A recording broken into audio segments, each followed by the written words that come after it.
ফের ইঙ্গিতপূর্ণ পোস্ট করলেন কুণাল ঘোষ।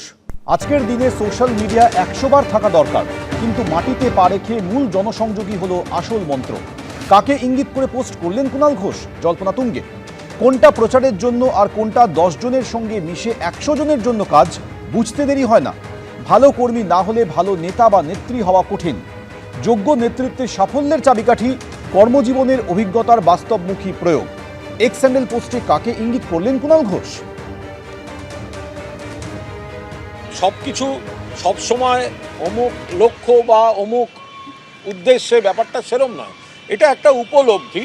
সেই উপলব্ধিটা আমি আমার নিজের সোশ্যাল মিডিয়ায় আমি পোস্ট করেছি। না, দল কেন শুধু, এটা তো যে কোনো সংগঠনের ক্ষেত্রে। আমি তো ওই পোস্টে লিখেছি যে এটা শুধু রাজনৈতিক দল নয়, এটা যে কোনো কর্মক্ষেত্রের যে কোনো জায়গায় এটা প্রযোজ্য। আমি সোশ্যাল মিডিয়ায় খুব ভালো ভালো পোস্ট করলাম, বাট আমি গ্রাসরুটে হয়তো নিজে দাঁড়িয়ে থেকে সে কাজগুলো করছি না। তো তাহলে এই গ্যাপটা তো মানুষ ভালোভাবে নেবেন না। না, সোশ্যাল মিডিয়া যেমন একটা জীবনের অত্যন্ত জরুরি দিক, পাশাপাশি গ্রাউন্ড রিয়েলিটি সেখানে কি ঘটছে এর একটা ভারসাম্য তো সবসময়ই দরকার, কোনো কারোর দিকে নয়। যারা সবাই ভালো নেতা, যারা সকলেরই একটা উচ্চাসা থাকে, আমরা যারা কর্মী, আমরা যারা নিচের স্তরে জেলায় জেলায় কর্মীরাই তো সম্পদ, এরাই আগামী দিন নেতৃত্ব দেবে। P4 insulated water tanks, kitchen and bath fittings, বিশুদ্ধ জল, সুস্থ জীবন, P4 আজীবন। তো ফলে এখন যে কর্মীরা আগামী দিন ভালো নেতা হতে চাইবে, নেত্রী হতে চাইবে, তাদের তো পারফর্ম করতে হবে, কর্মী হিসেবে ভালো পারফর্ম করতে হবে। যে যত কর্মী হিসেবে ভালো পারফর্ম করবে তার অভিজ্ঞতা তত বাড়বে, সে তত ভালো ম্যাচিওর নেতা হবে। না না, এ একদম ব্যক্তিগত। কুণাল ঘোষ যে রাজনৈতিক দলে এই মুহূর্তে অবস্থান করছে, সেই রাজনৈতিক দলটা একটি পরিবারতান্ত্রিক রাজনৈতিক দল, একটি আঞ্চলিক রাজনৈতিক দল। এবং আঞ্চলিক রাজনৈতিক দল বা পরিবারতান্ত্রিক রাজনৈতিক দল স্বৈরতন্ত্রের জন্ম দেয়, স্বৈরতন্ত্রই দুর্নীতিকে ডেকে নিয়ে আসে, এবং সেটা গণতান্ত্রিক পরম্পরা, গণতান্ত্রিক ব্যবস্থাকে ধ্বংস করে দেয়। তো যে দলে থেকে কুণাল ঘোষ এই কথা বলছেন, এই কথা প্রাসঙ্গিক কি প্রাসঙ্গিক নয় এ নিয়ে বিতর্ক হতে পারে, কিন্তু এই দলে এই বক্তব্যের কোনো মাহাত্ম্য থাকতে পারে না।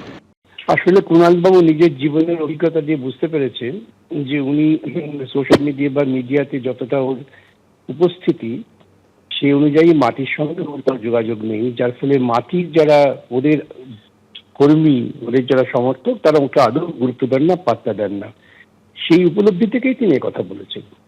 পূর্ব মেদিনীপুরের মেচেদায় শুভেন্দু অধিকারীর ছবিতে জুতোর মালা পরিয়ে প্রতিবাদ। তৃণমূলের এই কর্মসূচি ঘিরে শুরু হয়েছে নতুন বিতর্ক। এসব যত করবে তত ভালো হবে, মেদিনীপুরের মানুষ আমাকে ভালোবাসেন, কটাক্ষ করেছেন বিরোধী দলনেতা। রাজ্য ছেড়ে এখন জেলার মধ্যে থাকতে চাইছেন, পাল্টা খোঁচা তৃণমূলের। কুম্ভচক্র থেকে বেরোতে পারছে না বঙ্গ রাজনীতি। ভাষার লড়াই, জুতো যুদ্ধ, কিছুই বাদ যাচ্ছে না।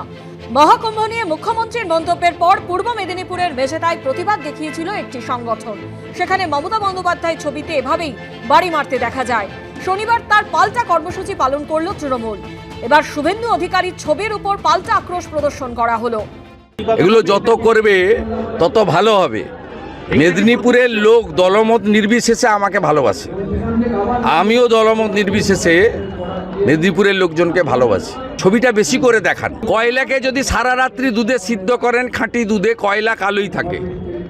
আর 1000 জন মিলে কুকুরের ল্যাজ ধরে টানুন, ছেড়ে দিন, দেখবেন বাঁকাই থাকে। এখন উনি যদি এখন জেলার মধ্যে থাকতে চাইছেন, এতদিন তো বলো রাজ্যের উপরে থাকবেন, রাজ্যের দায়িত্বে চলে আসছেন, সেটাই তো বলছিলেন। এখন উনি জেলায় চলে এলেন হঠাৎ করে। ভারতবর্ষের 1 নম্বর নেত্রী হচ্ছে মমতা বন্দ্যোপাধ্যায়। পদপিষ্ট হয়ে একের পর এক মৃত্যুর পর সম্প্রতি মহাকুম্ভের আয়োজনে চরম অব্যবস্থার অভিযোগে কড়া সমালোচনা করেন মমতা বন্দ্যোপাধ্যায়। পাল্টা তার এই মন্তব্য প্রত্যাহারের দাবিতে সরব হয়েছে বিজেপি। মহাকুম্ভ আমি নাইবা বললাম, ওটা এখন মৃত্যু কুম্ভ হয়ে গেছে। বিজেপির কোনো নেতার কাছে বা রাষ্ট্রবাদী সংগঠন, সনাতন সংগঠনের কাছে আত্মসমর্পণ নয়, সমগ্র হিন্দু কমিউনিটির উপরে আপনি আঘাত করলেন। সব মিলিয়ে কুম্ভ নিয়েও রাজনীতির শেষ নেই। বিজন চক্রবর্তীর রিপোর্ট, এবিপি আনন্দ, পূর্ব মেদিনীপুর।